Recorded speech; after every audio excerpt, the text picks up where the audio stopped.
Καλημέρα, κύριε Νάκη. Θα θέλαμε να μας ενημερώσετε λίγο για τις δύο σημαντικές δράσεις που θα γίνουν εδώ υπό την αιγίδα και της Περιφέρειας. Να μας πείτε περισσότερες λεπτομέρειες εσείς και να μας παρουσιάσετε και τους. Πρόκειται για δύο δράσεις που θα πραγματοποιηθούν από το τμήμα της διαβίου εκπαίδευσης, της διαβίου μάθησης της περιφέρειάς μας, σε συνεργασία με το ΕΚΦΕ, το Εργαστηριακό Κέντρο Φυσικών Επιστημών, όπου υπεύθυνος είναι ο κ. Παπαδάκης, και το ΚΕΣΥΠ, όπου υπεύθυνος είναι ο κ. Δημήτρης Βράκος. Αυτές οι δράσεις γίνονται στα πλαίσια της υποστήριξης της εκπαίδευσης, που αποτελεί και το πρώτο στο μέλημα του τμήματος της διαβίου εκπαίδευσης. Η πρώτη δράση αφορά μία ομιλία σε συνεργασία με το ΚΕΣΥΠ, όπως σας είπα, με θέμα τον επαγγελματικό προσανατολισμό, και όλοι ξέρουν πόσο σημαντική είναι αυτή η ομιλία, διότι αυτή τη στιγμή το εκπαιδευτικό σύστημα υφίσταται τεράστιες αλλαγές, κάποιες από αυτές θεμελιώδεις, οπότε οι ανάγκες για ενημέρωση τόσο των παιδιών όσο και των γονέων τους είναι πάρα πολύ αυξημένες. Αναφέρεται κυρίως η ομιλία σε παιδιά του Λυκείου, αλλά και όχι μόνο, βέβαια λεπτομέρειες σας πει ο κύριος Βράκος. Όμως πιο σημαντικό είναι ότι τα παιδιά έρχονται πιο κοντά σε έννοιες όπως είναι ο επαγγελματικός προσανατολισμός, όπως είναι το εργασιακό περιβάλλον, η ανταγωνιστικότητα και η επιχειρηματικότητα. Η δεύτερη δράση σηματοδοτεί ουσιαστικά μία έναρξη συνεργασίας με το ΕΚΦΕ, Εργαστηριακό Κέντρο Φυσικών Επιστημών, και αφορά το θέμα που αφορά είναι η φυσική μαγευστικό, αλλά δεν είναι μόνο αυτό, δηλαδή δεν αφορά μόνο τη φυσική, είναι ποικίλη θεματολογία, σας αναλύσει ο κ. Παπαδάκης.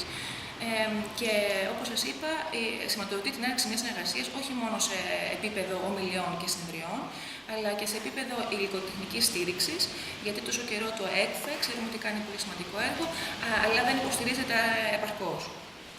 Λεπτομέρειες για τις ομιλίες θα σας πούνε οι δύο υπεύθυνοι. Ξεκινήσουμε τον κύριο Παπαδάκη. Εμείς ξεκινήσαμε να κάνουμε ένα πρόγραμμα ομιλιών φυσικό. Είναι στα πλαίσια μιας δράσης που κάνει η Ένωση των Φυσικών, η Φυσική Μαγεύη σε διάφορες πόλεις της Ελλάδας. Φροντίσαμε να έρθει και εδώ η αντίστοιχη δράση και στην Κάλυμνα που θα γίνει την επόμενη μέρα. Χωρίζεται σε δύο μέρη. Στο κομμάτι το πρωινό, που είναι εντάσσεται στο πρόγραμμα των σχολείων και θα το παρακολουθήσουν οι μαθητές. Περιλαμβάνει 4 ομιλίες και πραγματοποίηση πειραμάτων από έναν πειραματικό φυσικό που θα έρθει εδώ από την Αθήνα. Το απόγευμα, που είναι αυτό που ενδιαφέρει το κοινό της ΚΟ, θα συνεχιστεί η δραστηριότητα στο δεύτερο Λύκειο, στην αίθουσα εκδηλώσεων του Δευτέρου Λυκείου, με ομιλητή τον κύριο Στράτο Θεοδοσίου. Τον ξέρουμε από τις εκπομπές που έχει κάνει πολλές για σειρά εκπομπών στην ΕΡΤ3 παλιότερα. Πολύ γνωστός καθηγητής αστροφυσικής και πρόεδρος της Ένωσης Ελληνοφυσικών, με θέμα, ένα εντελώς επίκαιρο και ωραίο θέμα, είναι οι σημερίες και Πάσχα.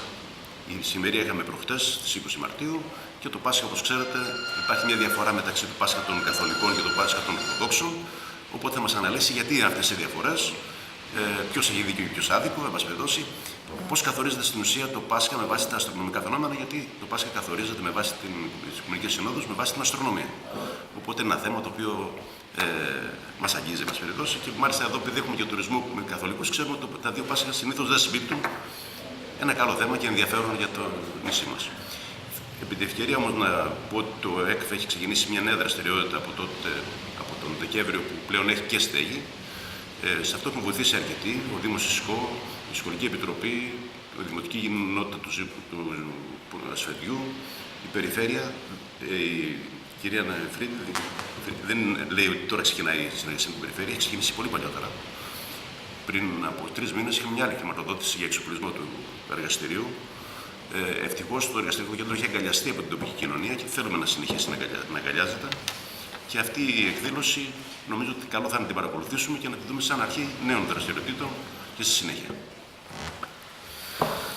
Ναι, τώρα όσον αφορά για την εκδήλωση η οποία θα πραγματοποιηθεί το Σάββατο στις 26 Μαρτίου στις 6 ώρα το απόγευμα στο Αμφιθέατρο Ευαγόρας Παλικαρίδης, στο Ευαγόρας Παλικαρίδης του Πρώτου Γυμνασίου, απευθύνονται κατά κύριο λόγο στους αποφύτους ή στους τελειόφοιτους των ηλικίων ή στους εφήβους, στους οποίους θα προσπαθήσουμε μέσω του κύριου μιλητή να λύσουμε όλες τις απορίες που έχουμε σε σχέση με το εργασιακό περιβάλλον και το τι μέλη γενέστε όσον αφορά τη σταδιοδρομία τους.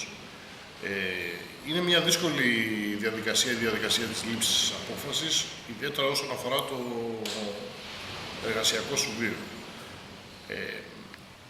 Προκειμένου να πάρουμε τις σωστές αποφάσεις, θα πρέπει να έχουμε τουλάχιστον 3 δεδομένα να τα γνωρίζουμε όσο το δυνατόν καλύτερα. Το κομμάτι της αυτογνωσίας, να ξέρουμε τον εαυτό μας, να ξέρουμε τι θέλουμε, ποιες είναι οι ικανότητές μας, ποιες είναι οι δεξιότητές μας. Το κομμάτι της πληροφόρησης, το οποίο έχει 2 σκέλη. Είναι το κομμάτι της πληροφόρησης του εκπαιδευτικού συστήματος, το οποίο είναι ουσιαστικά και η δικιά μου αρμοδιότητα και όχι μόνο, το κάνω καθ' όλη τη διάρκεια της χρονιάς στη σχολεία. Και κυρίως το κομμάτι της πληροφόρησης της κοινωνίας και του περιβάλλοντος και των εργασιακών δεδομένων που υπάρχουν γενικότερα τόσο στο νησί μας όσο και στην Ελλάδα. Είναι μια δύσκολη εποχή. Παρ' όλα αυτά θεωρώ ότι και ευκαιρίες υπάρχουν και κυρίως είναι πολύ σημαντικό να μάθει ο καθένας πώς ακριβώς θα είναι ευτυχισμένος όσον αφορά την εργασία του και το εργασιακό βίο που θα επιλέξει. Ο μιλητής είναι ο κύριος Νικόλαος Χώρος, είναι επιστημονικός συνεργάτης και μέλος της γραφικής ομάδας του Οδικού Πάμε Πανεπιστημίου, που είναι από τα πιο καλά εγχειρίδια για τη δουλειά του δικαιάρου μας, τον Σύμβουλο Σταδιοδρομίας, και ελπίζω ότι θα υπάρξει κατάλληλη διάδραση, όπως έχει γίνει και σε όλες τις προηγούμενες ομιλίες του, έτσι ώστε να λυθούν ώστε να δουν περισσότερες απορίες. Η συγκεκριμένη δράση, το γεγονός ότι αγκαλιάστηκε και χρηματοδοτήθηκε όσον αφορά τουλάχιστον τη διαμονή και τη μετάβαση των ομιλούντων από την περιφέρεια, νομίζω ότι είναι πολύ σημαντική και θεωρώ ότι θα τους έχουμε δίπλα μας οποτεδήποτε γίνονται τέτοιες δράσεις, οι οποίες είναι πολύ καλές για την κοινωνία μας. Θέλω να πω ότι αυτή η δράση θα πραγματοποιηθεί το Σάββατο εδώ και η αντίστοιχη στην Κάλυμνο την επόμενη ημέρα.